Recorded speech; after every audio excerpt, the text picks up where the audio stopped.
1985 December 15ஆம் தேதி பண்ணைபுரத்தில் இளையராஜா அவர்களோட கச்சேரி நடந்தது. இந்த இசை கச்சேரிக்கு அக்கம் பக்கம் ஊர்கள்ல இருந்து பல ரசிகர்கள் கச்சேரி ஆரம்பிக்கிற அன்னைக்கு ஜீப்புகள்லையும் லாரிகள்லையும் கூட்டம் கூட்டமாக புழுதி பறக்க வந்து பண்ணைபுரத்தில் இறங்கினாங்க. இசைஞானி இளையராஜா அவர்கள் கைகளை தலைக்கு மேலே உயர்த்தி கும்பிட்டவாறு ரசிகர்கள் முன்னாடி வந்து காட்சி கொடுத்தாரு. கிட்டத்தட்ட அவர் அன்னைக்கு ஸ்டேஜில் வந்து நின்னப்போ கைத்தட்டல் அடங்கவே 5 நிமிஷத்துக்கு மேலே ஆயிருக்கு. அது மட்டும் இல்லாமல் அந்த விழாவில் இளையராஜா அவர்கள் அவர் மதித்த பல பேரை கௌரவிக்கவும் செஞ்சிருக்காரு.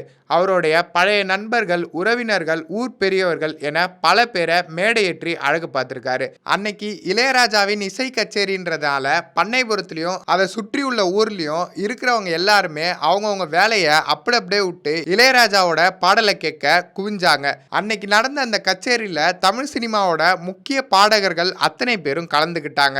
மாலை ஆரம்பிச்ச இசை கச்சேரி விடிய விடிய நடந்தது. கச்சேரி முடிய போகுதா அப்படின்னு பல ரசிகர்களுக்கு வருத்தமே உண்டாச்சு. அங்கேருந்து எழுந்து போக ஒருத்தருக்குமே மனமில்லை. இதே பண்ணைபுரத்தில் பிறந்து வளர்ந்த இளையராஜா அவர்கள் இவ்வளோ பெரிய உச்சத்தை தொட்டது அங்கே இருக்கிற மக்கள் எல்லாருக்கும் அவ்வளோ பெரிய வியப்பை அன்னைக்கு ஏற்படுச்சு. இதையெல்லாம் தாண்டி முக்கியமாக அதில் பார்க்க வேண்டிய ஒரு விஷயம் என்னன்னா, கச்சேரி நடக்கிறதுக்கு ஒரு நாளைக்கு முன்னாடியே தமிழில் இருந்த பத்திரிகை நிருபர்கள் அனைவருமே பண்ணைபுரத்துக்கு போய் இளையராஜாவோட உறவினர்கள், நண்பர்கள், ஊர்க்காரர்கள்னு அனைவருமே இளையராஜாக்காக பேட்டி கண்டாங்க. இன்னைக்கு நம்ம என்னதான் மாடர்ன் டேல பயங்கரமான கான்செர்ட் நடந்தாலும் அன்னைக்கு ஊர் கூடி பார்த்த இந்த இசை கச்சேரிக்கு ஈடாகாது. அடுத்த வாரம் யாரோட வாரமா இருக்குன்னு உங்களோட கெஸ்ஸிங்ஸை கமெண்ட் பாக்ஸில் கமெண்ட் பண்ணுங்க. சினிமா போகன் சேனலை சப்ஸ்கிரைப் பண்ணுங்க.